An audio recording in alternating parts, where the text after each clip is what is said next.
groceries online. Na good for 1 month. Usually, pag good for 1 month na grocery, pumunta talaga ako sa grocery store. Okay? So now, ito yung first time na as in, pang buong month online. So, as I open, if this one is complete. So, ito yung mga in-order ko online. So, syempre, hindi na mawala yung bigas. Okay, so I have here 5 kilos of rice. Siguro good na to ako lang. At ngayon, nag-decide ako na panayluto na ako. Siguro baka 3 months kasi before, good for 6 months yung 5 kilos. So, meron din ako salt, iodized salt. Meron ako this one, coffee pa. This one is good. Okay. Very cheap too. Meron na siya 20 pa. Okay. Meron akong bay leaves para pag nagluto ko ng adobo, mabango, sarap. Okay. Meron din naman ako nito. Noodles. Wala akong familiar na Thai noodles na parang kanton, pancit canton. So, ito lang yung mas bet ko. May goring. Kumuha ko ng 2 pa. Siyempre, hindi ko naman ito araw-araw kakainin. Another one, we have here, okay. So, meron ako nito rolled oats. So, nag-decide ako na this time, try ko yung overnight oats. Kaya bumili din ako nito. Chia seed. Kasi parang napanood ko itong chia. Maganda siya sa mga bloated, madalas bloated and constipated, lalo na ako. Pwede siya ihalo sa water. I-soak mo lang. Ang mahalagang kailangan mo gawin dapat yung chia, masoak mo siya at least 1 hour or much better if overnight. Kasi kailangan meron siyang combination ng water kasi nag-absorb siya. So ito, gagawa ko ng overnight oats using this. Nalagyan ko din ng gatas and kung may fruits ako na available, lalagyan ko din siya. Magka-try ako ng ganyan. And especially morning, mabilis ang kain lang. At least may healthy food na ako. Saka, here, meron akong toothpaste. Itong sistema. Dati Colgate ginagamit ko, pero na-try ko to much better siya. Tapos yung nabasa ko, maganda yung may mataas na ppm. So ito, mataas yung ppm ng toothpaste na to. Nagustuhan ko rin yung freshness na nabibigay niya sa bibig. Kaya, bye-bye na muna Colgate sistema tayo. Okay. So meron din akong dishwashing liquid. Hindi mawawala yun. Meron din akong sabon. Itong brand na to, Attack. Ganda nito. Kahit konti lang ilagay mo dun sa ibababad mo ng mga damit. Umaamoy siya sa damit.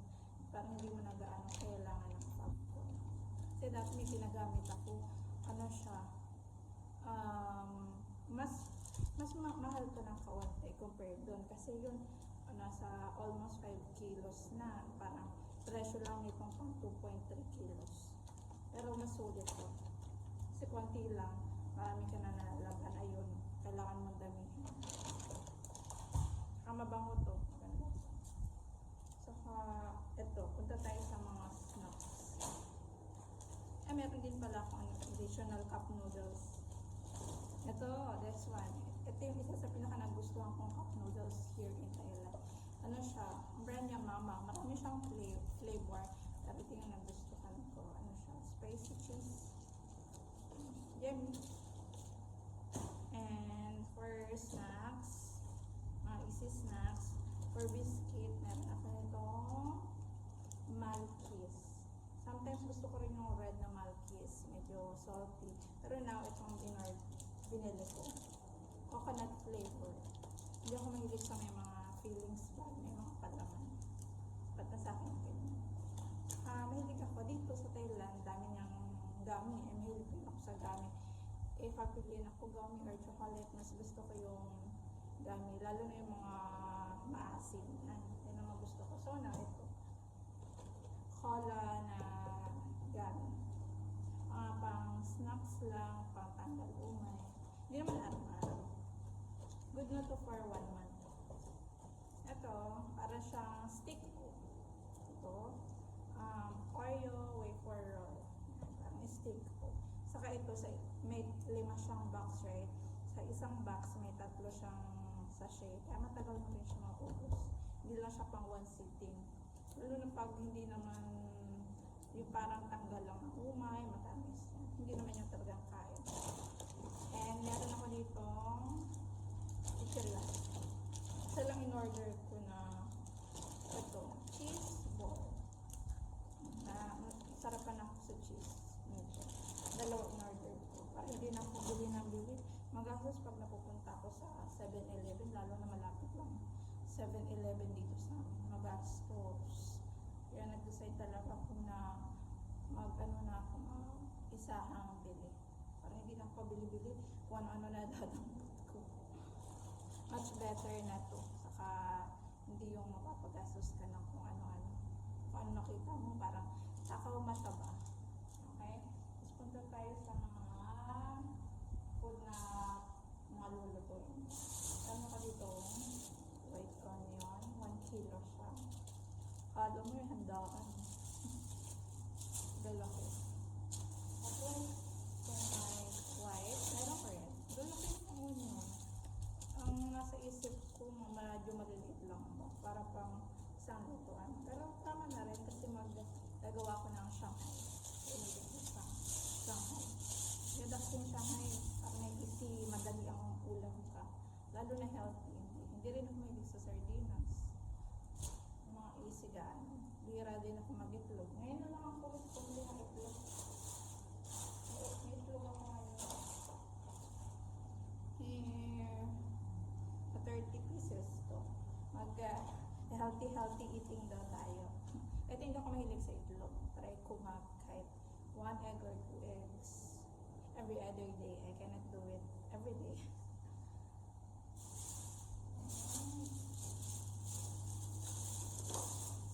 Meron akong parsley para dun sa giniling ko para masarap naman siya. Inshallah. Dami niya. Kala ko konti lang.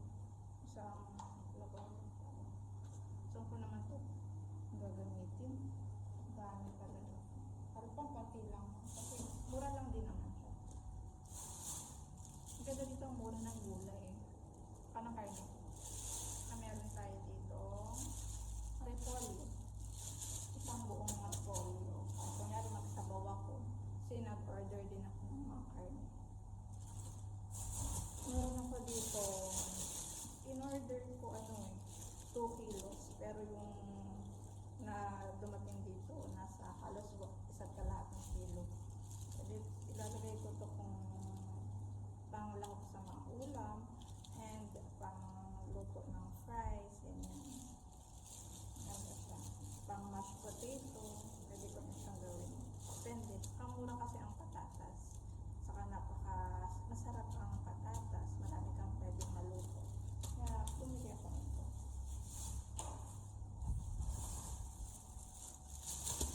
Ito, carrots. Almost 1 kilo din. Mura lang din naman siya. And malagay ko sa sa lumpia Shanghai ko. Kasi nakaraan ko pa talaga gusto mag-lumpiang Shanghai. Kaso, busy. Busy din naman ako ngayon. Pero gusto ko this month. May goal ko na dapat magluto ako, mag-home cook. Hindi parang lagi na lang usually. Bili lang pa 7. Okay. Pero ang madalas ko lang naman kasi itindihin yung panggabihan ko. Kasi meron naman kami food sa school. And pang morning, kasi mahirap minsan hindi pa lunch time nagugutom. Kaya much better may food ko. Sabi nga nila mahirap magkasakit. Maganda nang gumastos ka sa pagkain. At least hindi ka gumastos pang gamot kung nagkasakit ka.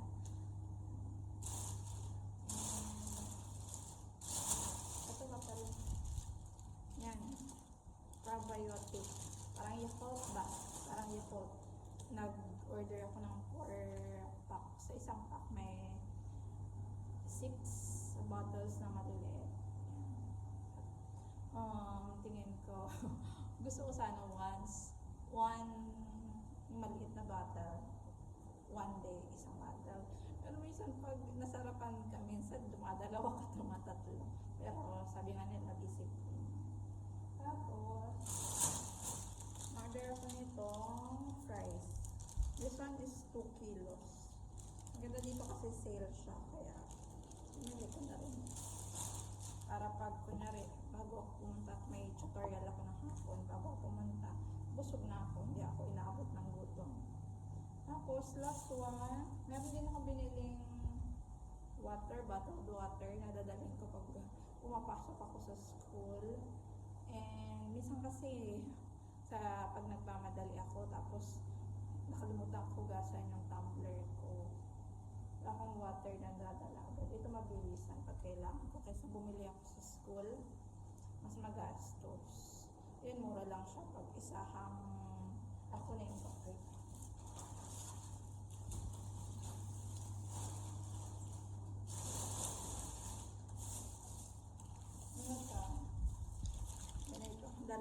Isang ganito, 12 na bottle, 600 ml, dalawa.